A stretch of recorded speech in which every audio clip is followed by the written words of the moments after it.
I wasn't sure why exactly I was crying, why I couldn't bring myself to run to her, to speak to her, but the sobs built inside my throat after mere seconds of seeing her. She was alive. Safe. Anne? Her voice was so gentle, so pure, and it broke me from my frozen state as I ran to her, falling to my knees before her sick bed. "I'm so sorry," I said, my voice breaking through my cries. My chest hurt. Everything hurt. But she was... I looked up at Kumiko to find a kind smile that met her eyes once upon her face. She reached for me, taking my hands into her own. She laughed. "It's been so long. I missed you." I shook my head. "I'm sorry." It was all I could say, the one bit of hope I could give myself, that she wouldn't hate me after all I'd done. I briefly heard my brother mumble something in the back, and the bedroom door closing afterwards. I wasn't sure whether Akaza had left with him or not, or if he had chosen to stay and keep watch. Either way, I can bring myself to look away from my sister, to take her all in. "You have nothing to say sorry for," she said, though her voice was betrayed her emotions. Tears lined her eyes as she smiled once more. "Though I wish you had sent word that you were coming home." I huffed my own laugh, stifling my tears. I had to at least try to get myself together. "My bad." And before she could respond, I was upon her, with as much care for her stability as possible, her arms wrapped around her delicate figure, my heart squeezing itself within its chest. Makio's hands found their way to me as well, bringing me closer as I sat upon the edge of the bed. For a moment, it was just the two of us, and nothing else had mattered. That was when, until she pulled away, her precious features doting an innocent smile. "Mother allowed you to come in?" I stifled, wiping my face before meeting Kimiko's curious gaze. Shrugging, I spoke the truth. Allowed is probably not the word she would use. It was more like a forced entry. I gave her a sheepish glance, but laughed nonetheless. As much as the woman hates me, she won't touch me. It was the truth. As much as the Lin family had threw every threat and insult my way, she would never act upon it, because even if I saw her as the monster she appeared to me as, there was my sister, the glue that held us all together. Killing me, harming me in any other way aside from words would result in Kumiko's distress. Everyone in the family was aware of the two siblings' closeness. My mother only ever wanted to protect her eldest daughter, as did Mako.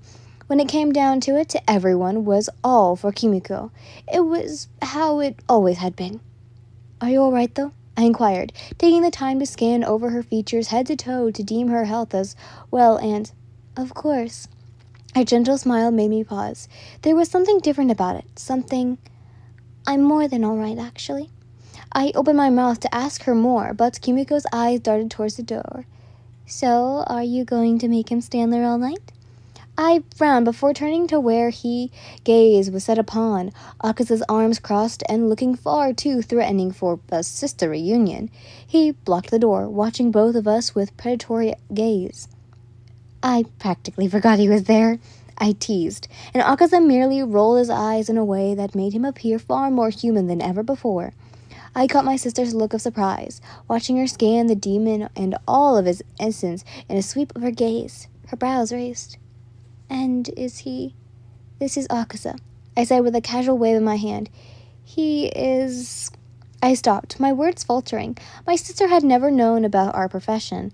He had, well, didn't look like my trainer, but she had never known of our family as a murderous intent at our hands as well. Myself included. Explaining Akaza to her would be quite difficult.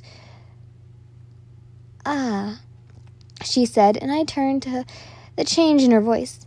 "You brought home someone special, did you?" The room had become all too small, all too hot and confined with the both of us, well, in there, and turned towards me. Akaza only smirked, a raised brow. "Go on," he seemed to say. I slightly cursed himself before speaking. "Well, technically..." Kimiko laughed, a bright smile that sparkled joy from the deep within me. I get it. You're into the edgy type."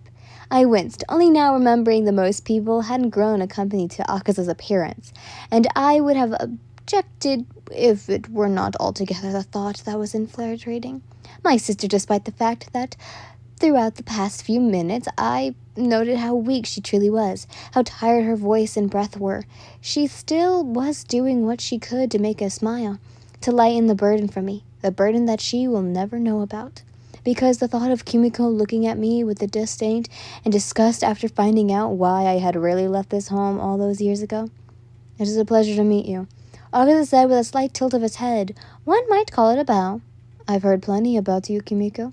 My sister's eyes flashed when Akaza spoke her first name, but eventually they filled with a happy gleam, as if no one had ever used her true name for a long, long while. I smiled. She was safe, alive, and ever since I beheaded her, as weak as she was, upon her bed, in the moment I knew that it had all been worth it, the journey here, the training. And a knock sound came from the door behind Akaza, causing Kimiko and I to jump, though he merely answered for us, not even a blink of surprise. Yes, the demon asked, no invitation to allow whoever it was to come in. I winced inwardly at his tone. He couldn't even pretend to be nice. A shaky voice answered, Sorry to bother you. A nervous laugh from the man. Master Kimiko, along with our new guest, have been summoned to the Great Hall to eat. I almost scowled at his lack of formality to me, but the thought was short-lived as he finished the sentence. Oh no. Even Akaza seemed surprised by this.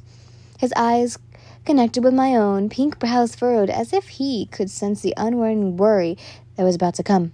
A dinner. A family dinner. With Akaza. Gods help us all. It was pretty much any other situation. I had been demanded for a maid to get lost because there was no way in hell I would be attended to a dinner with one of the most deadly demons in Japan, and also the most deadly humans as well. But Kimiko believed it was a great idea for all of us to get to know each other better after being apart for so long. She truly had no idea that whatever this summoning was about, it surely had nothing to do with a friendly chat.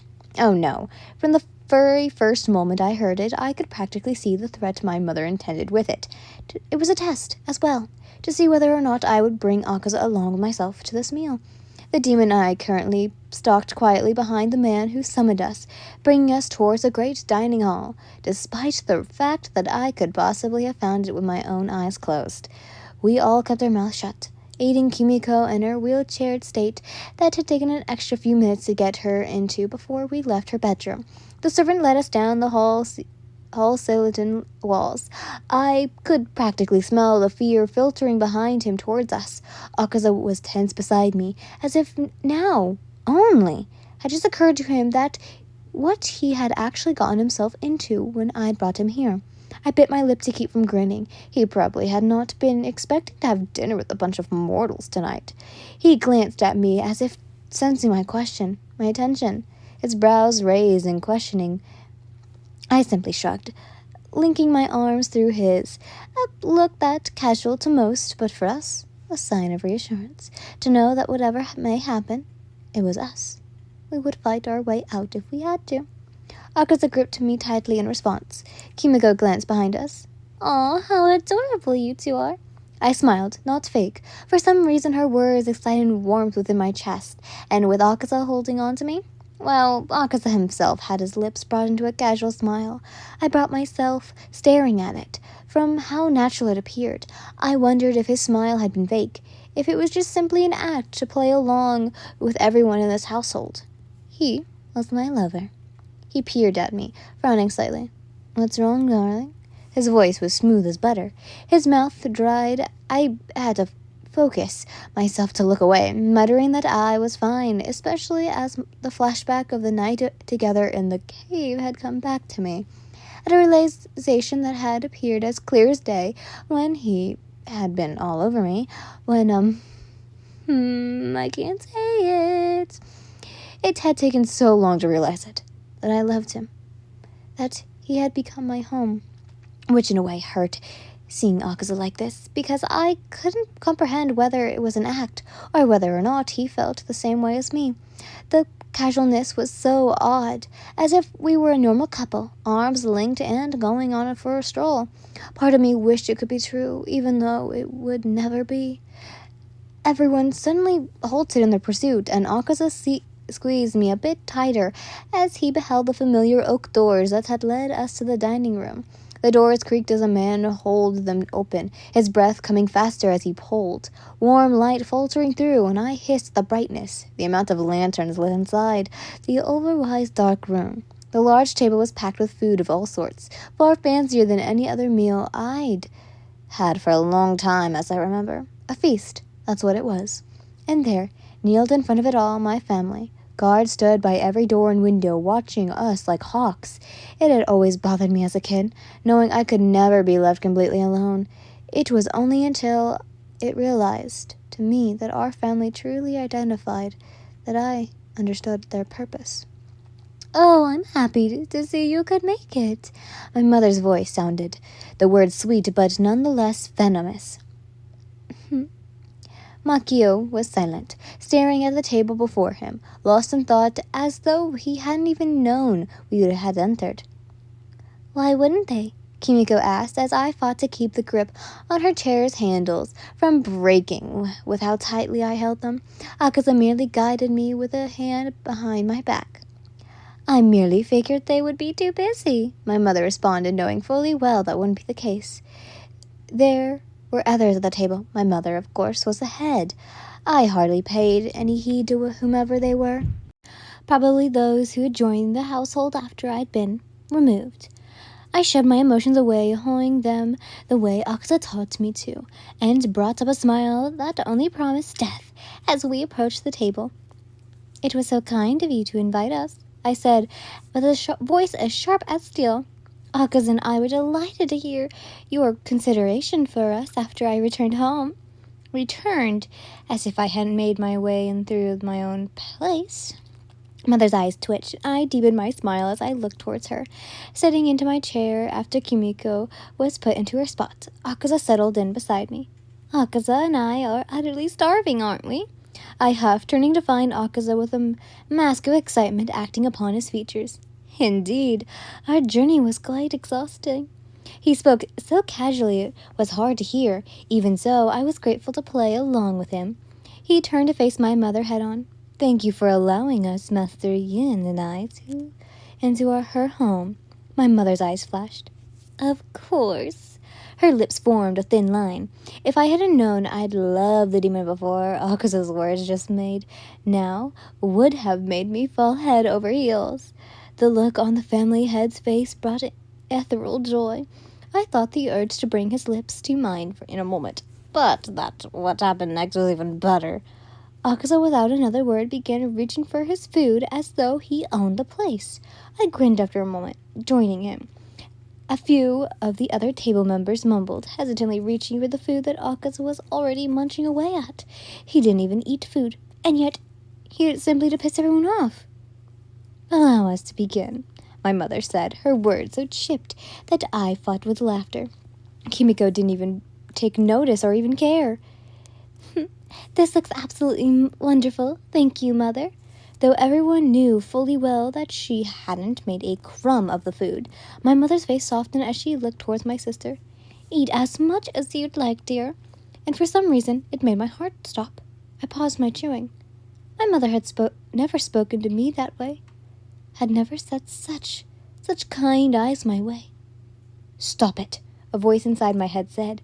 "She's doing this to bait you." But that wasn't truly entirely true.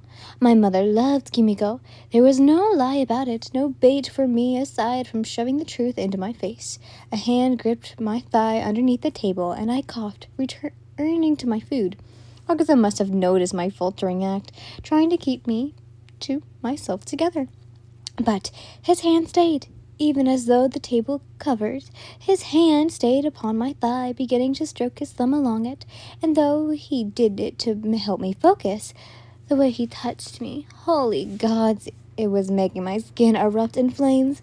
I fought the urge to lean into him. I made myself turn to meet his eyes, sensing them on me, and Akaza did not stare at me with a teasing act, with his lover's grace that he had put on. No, the way he looked at me now was raw, as if he, too, felt the change between us. He moved his hand along my inner thigh, and I fought from keeping my legs from closing together out of instinct. My blood began to roar into my ears as I almost completely forgot about the entire situation we're currently in. Damn him, he probably has no clue what he's doing, probably on the opposite of what he wanted. I stuck in a shaky breath, and his lips twitched into a smile, as if he did know. I glanced at him. Bastard. Akaza merely shrugged, returning to his food, as if he hadn't completely repulsed by eating it. I was the only then when I turned into the conversation of the others.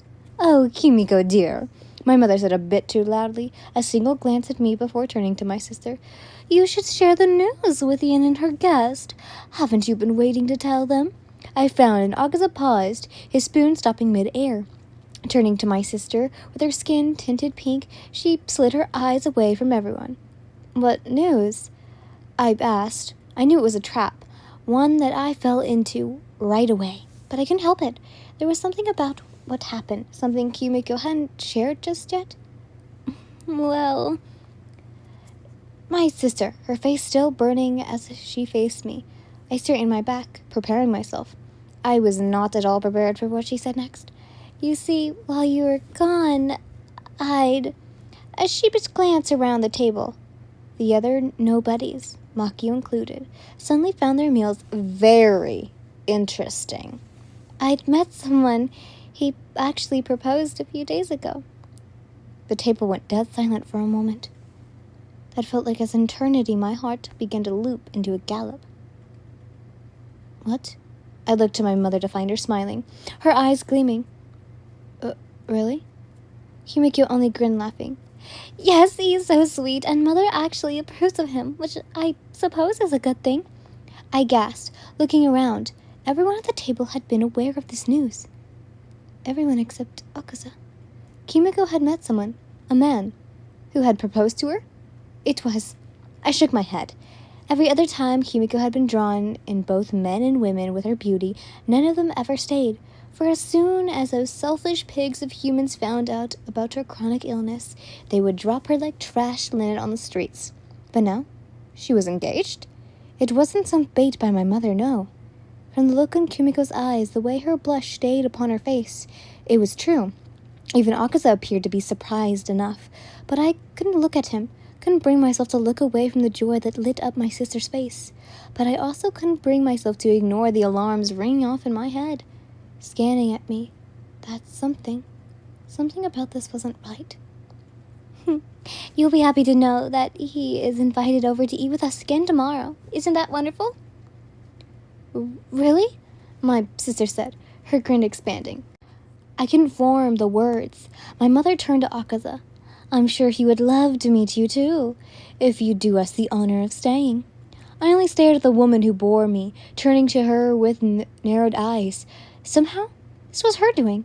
Whoever this man was, whatever she had planned, my hands fisted themselves into my lap, my smugness rolling off as the witch had led us to in. If she had done anything to harm Kimiko, she wouldn't. She dares to love her too much. And she doesn't love you. My shoulders shrugged a bit. Despite years of telling myself I had not cared, there is still a part of me that does. But I look away from the woman who had shattered my life, allowing her to win the silent battle this time around. That's so great to hear, Kimiko, I said, mustering a smile. I'd love to meet him. As would I, Akaza said nonchalantly. I'd walk right in the monster's trap from the moment I'd step into the state again. She knew it too. I suddenly couldn't breathe, couldn't think. I began, fighting a wince against bringing my hand up to my head. I hissed, and Akaza caught on instantly. He reached me with a concern deep in his eyes. The demon had trained me enough to know that real reaction to pain was, and that his was all an excuse to get the hell out. Are you all right? Akaza asked, a hand upon my back. I apologize, I mumbled, shaking my head as if embarrassed. My head is absolutely pounding all of a sudden. I gave a sheepish look around the table. Everyone looked concerned aside from the one who could most likely tell it was a lie. I'm fine, I said to Akaza, leaning into his touch.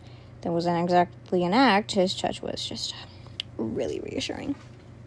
You've had a long journey, Kimiko said, and my mother nodded in her agreement. Indeed, both you and your guest must be dying to get some well-deserved rest. I huffed. I'm truly sorry, but trust me, I am completely fine. Akaza shook his head. Good. No. They are right. You need sleep. Let's head up to the bed. He then made a show of looking each and every one in the eyes, threatening them to adjust to his claim. Do not worry, dear. My mother pitched in. Tomorrow will be so much better. I caught the hidden word. Before I could throw a punch my mother's way, or even a dagger straight to her throat, I stood. It was why Akaza had been so urgent about getting us out. He could sense that despite the leash I had on my emotions since we came here, the handle on it was slowly slipping away. I gave another painful wince. Akaza made a show of fussing over me, abruptly getting to his feet and ushering me out of the dining room. We both gave apologetic farewells, and Kimiko promised to visit us as soon as I felt better later on. As Akaza led us out, I tried to ignore the way my gut built into my throat as I lied I'd sprung up in front of my sister. But again, I've been lying to her about the truth for years now.